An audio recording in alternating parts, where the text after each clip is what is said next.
discuss Mendel's laws. There are three laws under Mendel, and all these three laws are based on the research findings carried out by Gregor Johann Mendel on pea plant. And these three laws are also called principles of inheritance. Now let's see what are the three laws and its explanation. The first law was the law of dominance. The law of dominance. The law of dominance. The second law is the law of segregation. The law of segregation. The law of segregation. And the third law is the law of independent assortment. Law of independent assortment. Law of independent assortment. Now see, these two laws, that is the law of dominance and the law of segregation, can be explained with the help of monohybrid cross. But we cannot explain the law of independent assortment with the help of monohybrid cross. We will have to explain it with the help of dihybrid cross. It will be explained with the help of dihybrid cross. Now let's first come to the first law, that is law of dominance. What does it say? The law of dominance says that when there are alternative forms of a trait or a character or gene, then out of these two traits, out of these two alleles, only one character expresses itself, and the character which is expressed is known as dominant character, and the character which is not expressed is called recessive character. Now, in order to understand, we will have to take one example. Now, let's start with a pure line. Suppose we are crossing with a tall plane. Tall plane is a pure line, and it is crossed with a dwarf plane. Suppose this is the parental combination. Suppose the parental combination. Now, from this parent, what are the gametes that can be achieved? Suppose from this parent we will be getting two alleles, right? Gametes, T gametes and the T. Likewise, from this parent also we will get two alleles or two gametes, small t and small t.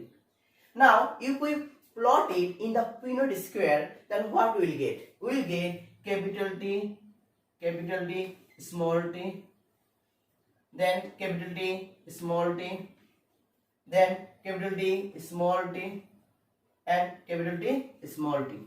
Now, what we are getting? We are getting all the heterozygous condition. Now remember, here one is capital T and another is small t. In this case, according to law of dominance, capital T will suppress the expression of small t. That means after all the plane will be a tall. The plane will be tall. In this case also the plane will be a tall. This case also plane will be tall. In this case also plane will be a tall. That means what it is doing, the dominant character, that is capital D, is suppressing the expression of small t. As a result of which the plane is tall, and that is called the law of dominance. I am again telling you what does the law says. The law of dominance says that when there are alternative forms or alternative alleles of a character or gene, then what happens? Out of the two characters, one character will suppress or mask the expression of the other, and the character which is expressed is known as the dominant character, and the character which is not being expressed is called the recessive character. This is the Mendel's law of inheritance. The first law of inheritance, that is the law of dominance. इसमें क्या होता है? देखो, हम अगर pure line से शुरू करते हैं, प्योर लाइन मतलब pure homozygous dominant and pure homozygous recessive, तो इसमें से हमको गैमेट क्या मिलेगा? Capital T and capital T मिलेगा. इसमें से भी स्मॉल टी मिलेगा. हम लोग क्या मिलेगा? अल्टीमेटली जो ऑफस्प्रिंग मिलेगा उसमें क्या होगा? Capital T and small T, all are the same. सब सारे की सारे एक जैसा रहेगा. इसमें क्या होगा? जो कैपिटल टी रहेगा वो जो स्मॉल टी को सप्रेस कर देगा. एज ए रिजल्ट क्या होगा?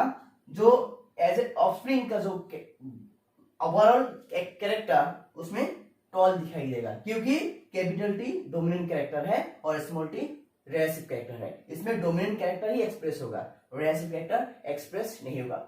Now let's move to the second law, that is law of segregation. Okay, now we'll discuss the second law, that is the law of segregation. Now before starting the main law, first let's get introduced with the term segregation. Segregation basically means separation. Remember, segregation means separation. Now what happens during gamete formation? When the gametes are formed, you know, gametes are formed by the process of meiosis, and as a result of which we get the haploid gametes, right? Now what happens when gametes are formed? Suppose you are starting with the parent capital T. Suppose the pure line. Remember, in case of Mendel's laws, everywhere we will have to start with the pure line. This is very important thing. We will have to always start with the pure line. Suppose this is the pure line, and when the gametes are formed, suppose gamete will be formed like this: capital T, capital T, capital T. That means what? The gametes are not blending with each other. They are not mixing with each other.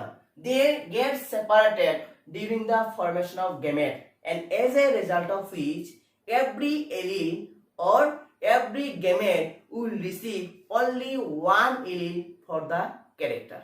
Suppose if we are talking with the tall, right?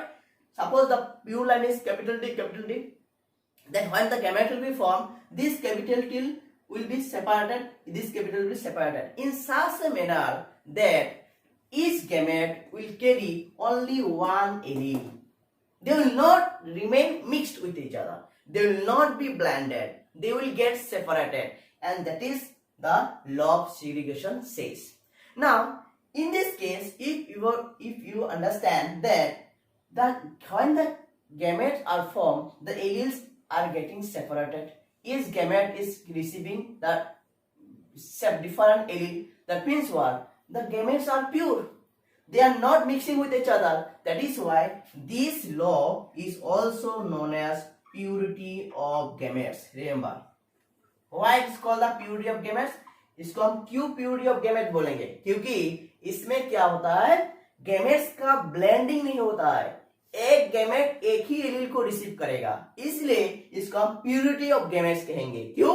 क्योंकि इसमें blending of नहीं होगा। That means law of segregation, what does it says? It says that during gamete formation, the alleles are segregated from each other in such a way that each gamete carries only one allele for that particular gene or character.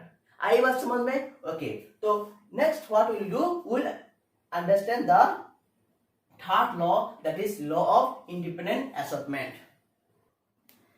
Now we'll discuss the third law of Mendel, that is the law of independent assortment. Remember, till now we have already discussed the two laws, that is the law of dominance and the law of segregation, and this can be explained with the help of monohybrid cross when only one character was considered. But remember, in order to explain the law of independent assortment, we will have to take minimum 2 characters into consideration. Now, let's see what does it say. The law says that when there are more than 2 alleles, then what will happen? The alleles of 2 or more different genes, get sorted into gametes independent of each other. That means whatever a gamete receives for one gene does not influence the allele, what the other gamete receives. That means totally independent. In order to understand that, let's take an example. Now, if we consider the contrasting character which was selected by Mendel in his P-plane experiment, suppose let's take the example of seed color and seed shape. Suppose this is the 2 characters. I have already mentioned that there must be minimum 2 characters. इसलिए हमने क्या किया, दो character को choose किया। तो seat colour, उसका जो dominant character, what was the dominant character of seed colour? It was the yellow, right? Seed colour yellow, and what was the recessive character? Green, yellow and green, right? Right? Likewise, seed shape, it was the round shape was the dominant and wrinkle shape was the recessive character. Now what happens? If we see the yellow and green, when they will be crossed, it will not impact the crossing in case of round seed and wrinkle seed. Are you getting my point? हम क्या बता रहे हैं, देखो अगर yellow और green जब हम दोनों कैरेक्टर दोनों एलिल चूज कर लेंगे तो जब इसमें क्रॉस होगा तो इसका जो इफेक्ट इस येलो और ग्रीन के बीच में जो हम क्रॉसिंग एक्सपेरिमेंट करेंगे, इसका जो इफेक्ट राउंड और रिंकल के बीच में क्रॉसिंग के टाइम पे जो इफेक्ट होगा कोई इंटरफेयर नहीं करेगा। इसका क्रॉसिंग इंडिपेंडेंट है और इसका क्रॉसिंग इंडिपेंडेंट है। मतलब हम इसमें दिखा रहे हैं, suppose yellow colour capital E Y and green small y and round capital R, wrinkle small r, suppose.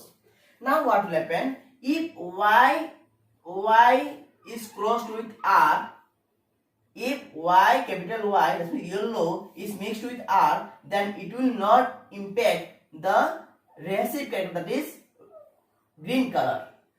इसके साथ इसका कॉम्बिनेशन होना इससे इंडिपेंडेंट है।